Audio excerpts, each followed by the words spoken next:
Hello friends, मैं doctor Rawat Chaudhary आप सभी का मेरे YouTube channel Yash health and homeopathy में हार्दिक स्वागत करता हूं। फ्रेंड्स, आप लोग जानते हैं कि इस यूट्यूब चैनल पे हम लोग बात करते हैं कि किस तरह से लाइफ स्टाइल या डाइट में चेंजेस करके आप बहुत सी बीमारी को बिना मेडिसिन के ठीक कर सकते हैं। आज के वीडियो में हम लोग बात करने वाले एसिडिटी के बारे में, जिसको हार्ट बर्न या एसिड रिफ्लक्स भी कहा जाता है। और रूटीन में आप कह देते हैं कि मेरे सीने में जलन हो रही है या मुंह में खट्टा पानी आ रहा है। ये एक ऐसी प्रॉब्लम है जिसके कारण अक्सर लोग बहुत से लंबे समय तक परेशान रहते हैं। बहुत से लोगों को मैंने मेरे क्लिनिक पे देखा कि जब उनसे बात होती है तो वो कहते हैं कि सर, मैं रोज सुबह एक भूखे पेट एसिडिटी वाला कैप्सूल या टेबलेट ले लेता हूँ। और काफ़ी लोगों से पता चलता है कि वो इसके लिए बहुत लंबे समय से, काफ़ी मैंने देखे हैं लोग 10 साल 15 साल 20-20 साल से भी वो कैप्सूल या टेबलेट ऐसा लेता रहते हैं, लेकिन उनकी प्रॉब्लम कभी भी ठीक नहीं होती क्योंकि उसके रूट कॉज को या कारण को नहीं समझ पाते। तो अगर आपको भी लगता है कि आपके सीने में जलन है, आपके मुंह में खट्टा पानी आता है, आपको रात को सोते समय अचानक आपके मुंह और नाक के अंदर पानी आ रहा है, आपके पेट के अंदर ब्लॉटिंग भारीपन रह रहा है, आपको नोजिया एंड वॉमिटिंग हो रहा है, आपकी भूख कम लग रही है या पेट में भारीपन हो रहा है, इस तरह के सिम्टम्स हैं, तो ये आपको एसिडिटी या हार्टबर्न हो सकता है। एसिड रिफ्लक्स की ये प्रॉब्लम है। इस वीडियो में हम लोग बात करेंगे कि एसिड रिफ्लक्स क्या है, उसके कारण क्या है, किस तरह से आपको थोड़े से लाइफस्टाइल चेंजेस करने और किस तरह से आपको अपनी डाइट लेनी है जिससे कि इस प्रॉब्लम को आप बिना कोई मेडिसिन के बिल्कुल आप घर पे ठीक कर सकें।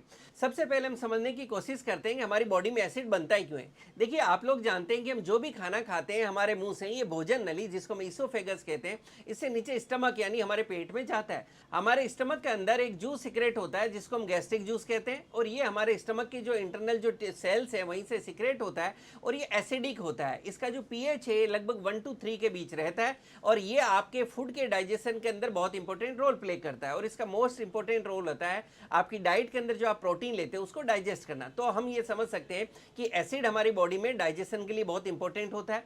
अब कोई भी कारण से जब हमारा ये एसिड है हमारे स्टमक यानी पेट से ऊपर, हमारी जो भोजन नली है इसके अंदर अगर वापस ये उछाल मारने लगे, ऊपर आने लगे, रिफ्लक्स होने लगे, तो उसके कारण क्या होगा कि हमारा जो इसोफेगस है, जो भोजन नली है, उसके अंदर बर्निंग सेंसन या आपको जलन महसूस होने लगेगी। उसी को हम लोग एसिड रिफ्लक्स, एसिडिटी कहते हैं। अब हम समझने की कोशिश करते हैं कि क्या कारण होते हैं जिसके कारण आपको एसिडिटी हो सकती है। देखिए, कई बार कुछ मेडिकल कंडीशन भी हो सकती है जिसके कारण आपको एसिडिटी होती हो, जैसे कि गाल स्टोन यानी आपकी पित्त की थैली में पथरी हो सकती है, आपको हाइटस हर्निया हो सकता है, या आपका जो इसोफेगस है, भोजन नली है, इसके जो नीचे एक वाल होता है जिसको एलियस कहते हैं, जो आपकी भोजन नली और स्टमक के बीच के अंदर होता है, जिससे आपका जो स्टमक या पेट है उसका एसिड ऊपर नहीं आए। ये अगर वाल्व आपका लूज हो जाए तो उससे भी आपका एसिड ऊपर आने लगता है। तो ये कुछ मेडिकल कंडीशन भी कई बार होती है जिसके कारण भी आपको एसिडिटी हो सकती है। अगर ऐसा एसिडिटी है तो आपको अपने डॉक्टर से भी मिलना चाहिए, हो सकता है कि आपको प्रॉपर मेडिकल ट्रीटमेंट की जरूरत हो। अब इसके अलावा कुछ दूसरे कारण भी होते हैं, जैसे अगर बहुत ज्यादा ओबेज है, आपका ओवरवेट है, आपको मोटापा है, उसके कारण आपको एसिडिटी हो सकती है। प्रेगनेंसी एक ऐसी कंडीशन है जिसके अंदर महिलाओं में एसिडिटी हो सकती है। अगर आप लंबे समय तक जो है भूखे रहते हैं, यानी अगर आप अपनी प्रॉपर्ली डाइट नहीं लेते हैं, आप ब्रेकफास्ट टाइम से नहीं ले रहे हैं, आप लंच टाइम से नहीं ले रहे हैं, आप डिनर टाइम से नहीं ले रहे हैं, या और भी कोई कारण से अगर आप लंबे समय तक कोई तरह की फास्टिंग पे है, तो उसके कारण भी जो है आपको एसिडिटी हो सकती है। वो लोग जो कि लेट नाइट फूड खाते हैं, यानी रात में जो लेट खाना खाते हैं और फिर रिच फूड खा रहे हैं, खाना थोड़ा हैवी खा रहे हैं, फ्राइड फास्ट फूड्स वगैरह खा रहे हैं, मसालेदार तीखा खाना खा रहे हैं, और उसके बाद तुरंत सोने को जा रहे हैं, तो ऐसे लोगों के अंदर भी एसिडिटी देखने को मिलती है। या वो लोग जो अपना ब्रेकफास्ट मिस कर देते हैं, ऐसे लोगों के अंदर एसिडिटी काफ़ी ज़्यादा देखने को मिलती है। कई बार ये होता है कि आपके शरीर में कहीं दर्द है, पेन है, कोई डिस्कम्फर्ट है, और आपने पेन किलर ले लिया, कोई दर्द निवारक आपने टेबलेट ले ली, एस्प्रिन वगैरह आप ले रहे हैं, तो ये जो टेबलेट्स होती है इनके कारण भी आपके अंदर एसिड सिक्रेशन बढ़ जाता है और आपको एसिडिटी होने लगती है। वो लोग जो बहुत ज़्यादा एंजाइटी में रहते हैं, स्ट्रेस में रहते हैं, अगर आप बहुत ज्यादा डिप्रेशन में, मानसिक तनाव में, तो ऐसे के अंदर भी आपकी बॉडी के अंदर एसिड सिक्रेशन बढ़ जाता है। इसी तरह से वो लोग जो बहुत ज्यादा चाय लेते हैं या कॉफी काफी ज्यादा लेते हैं, तो ऐसे लोगों के अंदर भी एसिडिटी की प्रॉब्लम बढ़ती है। वो लोग जो कि कोई तरह की कोल्ड ड्रिंक्स है, कार्बोनेटेड ड्रिंक्स हैं, या कोई पैक्ड कोई दूसरी ड्रिंक्स आ रही है, सोडा है, इस तरह की ड्रिंक्स जो है अगर आप लेते हैं तो उससे भी आपकी एसिडिटी की प्रॉब्लम बढ़ती है। वो लोग जो स्मोकिंग करते हैं, किसी भी फॉर्म में बीड़ी ले रहे हैं, आप सिगरेट ले रहे हैं, या किसी भी फॉर्म में आप जो है टोबैको, तंबाकू ले रहे हैं, आप हो सकता है कोई गुटखा ले रहे हैं, पान मसाला ले रहे हैं, तो इससे भी आपकी एसिडिटी की प्रॉब्लम बढ़ती है।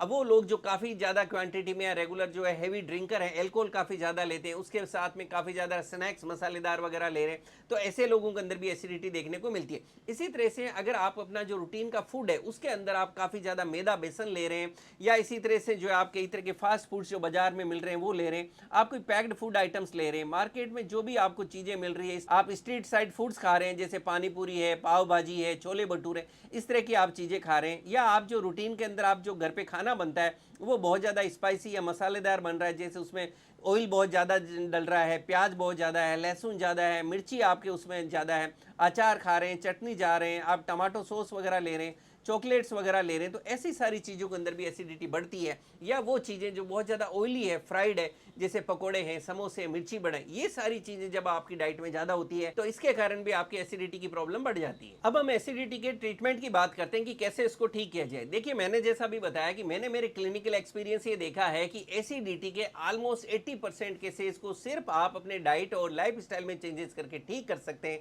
आपको कोई मेडिसिन की जरूरत नहीं है। और 20% केसेस ऐसे हैं जिसमें अगर आप डाइट के साथ थोड़ा सा होम्योपैथिक ट्रीटमेंट लेते हैं तो एसिडिटी को बिल्कुल ठीक कर सकते हैं। अब हम बात करें लाइफ स्टाइल में कुछ चीजों का आपको ध्यान रखना है। जैसे अभी हमने बात की कि जो जो कारण है जिस कारण से आपको एसिडिटी होती है उन सबको आपको अवॉइड करना है। जैसे कि आपको चाय है, कॉफी है, वो आपको अवॉइड करना है, कोल्ड ड्रिंक्स अवॉइड करनी है, आपको सोडा अवॉइड करना है, आपको लेमनेड अवॉइड करना है, आपको एल्कोहल अवॉइड करना चाहिए। इसी तरह से स्मोकिंग या गुटखा आप किसी फॉर्म में ले रहे हैं वो अवॉइड करें। किसी भी तरह के पेन किलर्स हैं या सेल्फ मेडिकेशन है वो आप बंद करें। वेट ज़्यादा है तो उसको आप कंट्रोल करें।